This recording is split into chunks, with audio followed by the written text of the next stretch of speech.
first missing field reached the Federal Mirror at 6:52 in the evening, 1 minute before Officer Travis Keene told dispatch the driver had refused a sobriety test.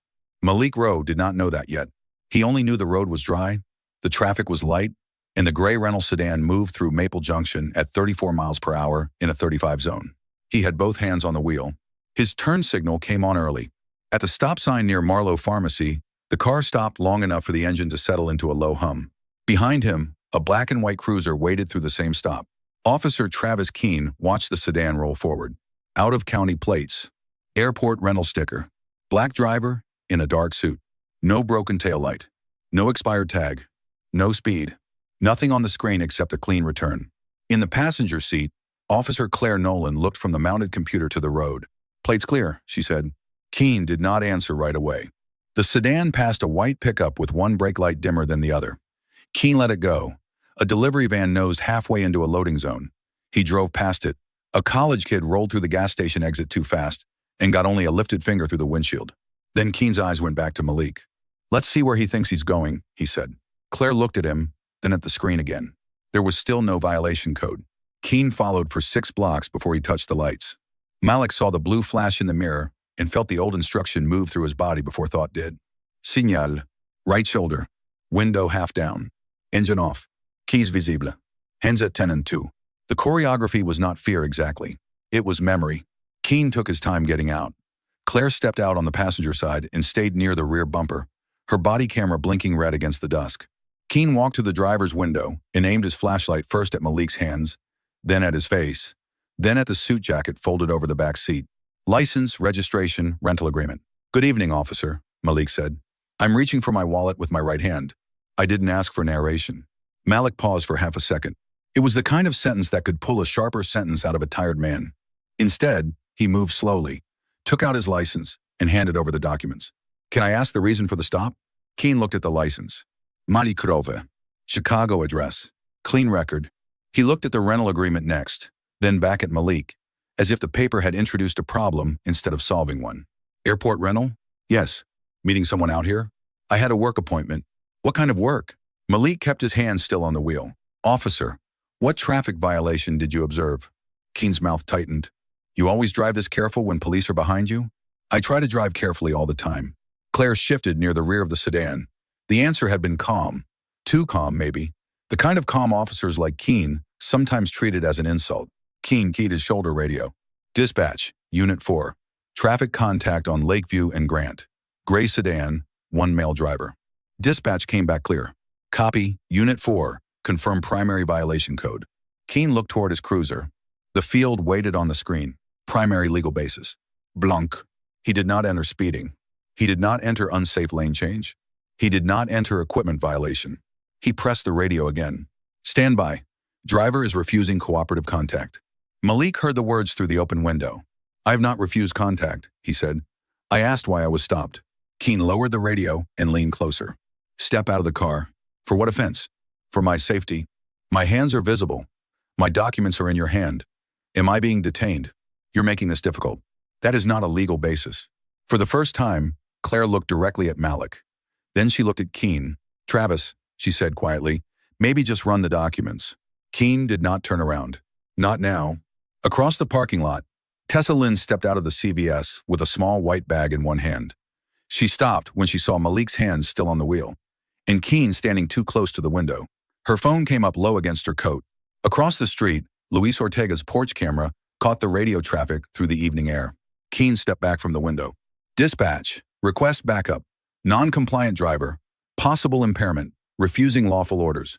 Malik's eyes moved once to the cruiser screen. He could not read it from where he sat, but he knew the order mattered. Claire saw Keene's hand go to the small window punch on his belt. "Travis," she said again. This time, her voice was not advice. It was warning. Keene pulled the tool free. Malik did not move. "I am not resisting," he said. The punch hit the glass. A hard snap crossed the parking lot. The driver's window broke inward in a bright sheet of sound. Tessa flinched, but kept recording. Keene reached through the broken frame, unlocked the door, and pulled it open. Malik kept his hands visible until Keene grabbed his sleeve and dragged him sideways out of the seat. His knee hit the asphalt. Claire stepped forward, then stopped. Keene forced Malik down beside the sedan and shouted the words that would later sit in the report like a second injury. Stop resisting. Malik turned his face just enough for Claire's body camera to catch his mouth. I am not resisting, he said. State the basis. Behind them, in the cruiser, the CAD screen stayed lit. Primary legal basis required. The field was still blank. Backup arrived, with the blank field still open. The first cruiser came in fast enough for its tires to scrape the curb. The second rolled behind it with no siren, only lights. Their blue flashes moved across Malik Rowe's broken window, across the asphalt, across the face of Officer Claire Nolan, as she stood half a step too far from the man on the ground. Malik was on his stomach. His cheek was near the painted line of the parking space. His hands were behind him. Officer Travis Keene had one knee beside Malik's ribs, not on them now, but close enough to make the message clear. Stop resisting, Keene said again. Malik's voice stayed even. I am not resisting. State the basis. No one answered him. Lieutenant Carl Bender arrived in an unmarked sedan. He stepped out with his jacket open and his badge clipped to his belt. He looked first at Keene, then at the broken window, then at Malik. He did not ask why the glass was on the driver's seat. He did not ask whether Malik was hurt. He asked Keene, can you make the reason clean? The sentence was quiet. Claire heard it anyway. Keene stood and wiped one palm against his uniform pants. A thin line of blood showed near his thumb from the broken glass. Possible impairment, he said. Driver refused lawful orders. Aggressive posture. Malik turned his head slightly toward Bender. No field sobriety test was requested. Keene pointed down at him. That's exactly what I mean. He keeps trying to control the scene. Bender looked toward Claire. What did you see? Claire's mouth opened.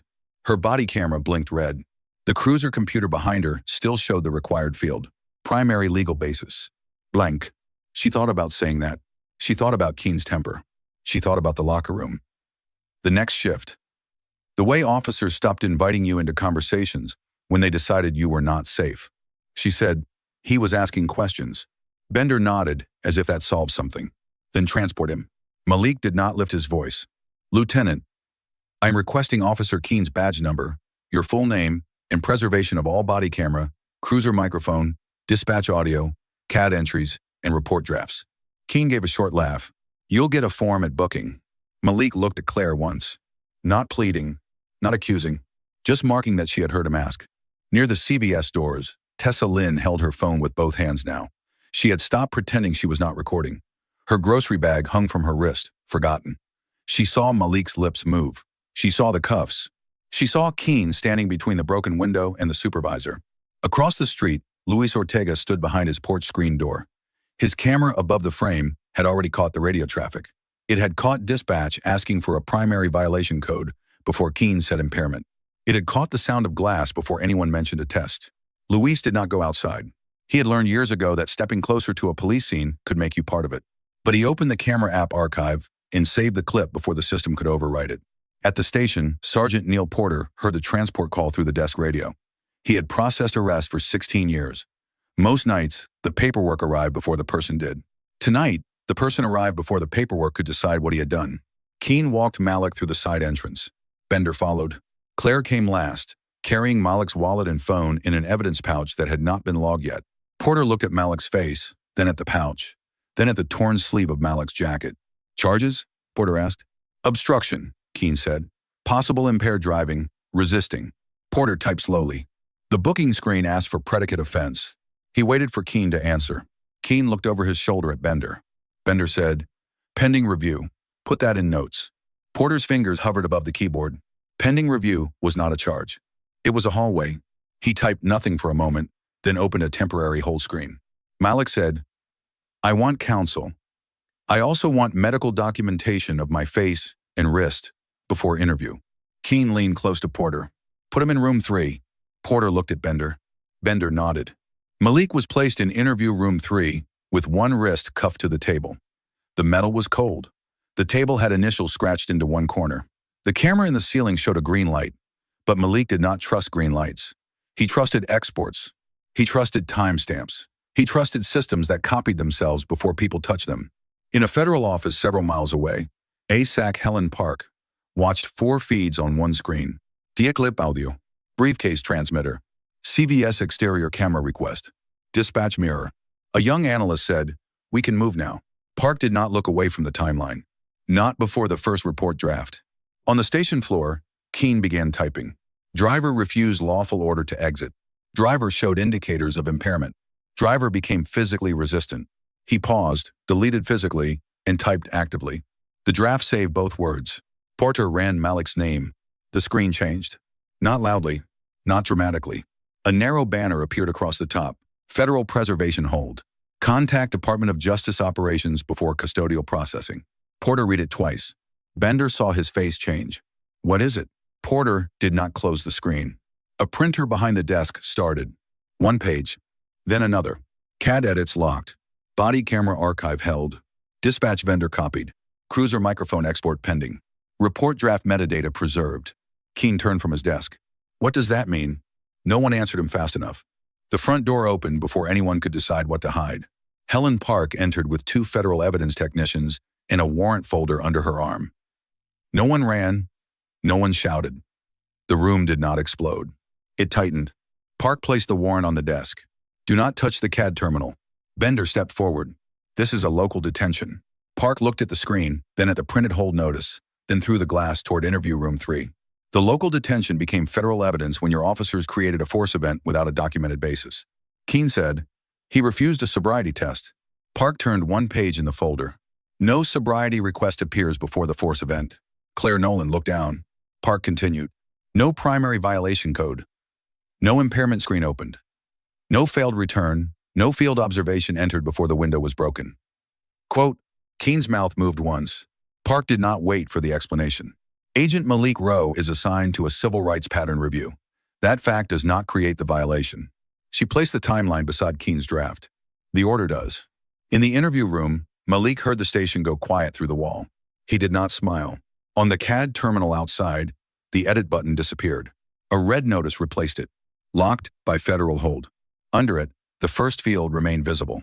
Primary legal basis required. Stile blanc. 3 days later, justice did not look like sirens. It looked like a conference room on the second floor of Maple Junction City Hall, with a long table, a pitcher of water no one touched, and a screen showing the first frame from Officer Claire Nolan's body camera. Malik Rowe sat at the far end. His jacket had been cleaned, but the tear along the sleeve was still visible. A small bandage covered one knuckle. He did not speak unless someone asked him a direct question. ASAC Helen Park stood at the front with a thin folder and a remote in her hand. Officer Travis Keene sat across from her. Lieutenant Carl Bender sat beside the city attorney. Claire Nolan sat near the wall, close enough to hear everything and far enough away to understand she was no longer being treated as only a witness. Acting Chief Nora Halstead entered last. She did not greet the room. She sat down, opened a legal pad, and said, "Read it in order." Park clicked once. The first slide appeared. Plate reader clear. Rental valid. No warrant. No stolen heat. No equipment alert. She clicked again. 651, Park said. Emergency lights activated. Another click. 652. Dispatch requests primary violation code. The screen showed the CAD field. Primary legal basis required. Blanc. No one moved. Park clicked again. 653. Mr. Rowe asks for the reason for the stop.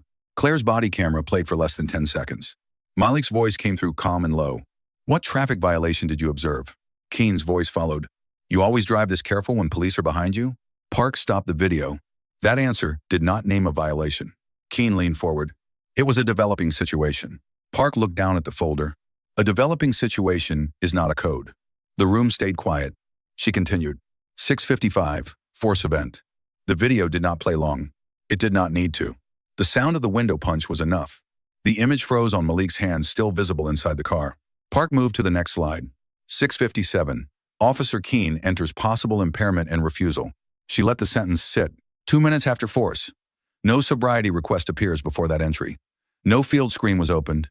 No impairment observation was logged. Keene's jaw moved once. He refused lawful orders. Park turned to him. Which lawful order attached to which legal basis?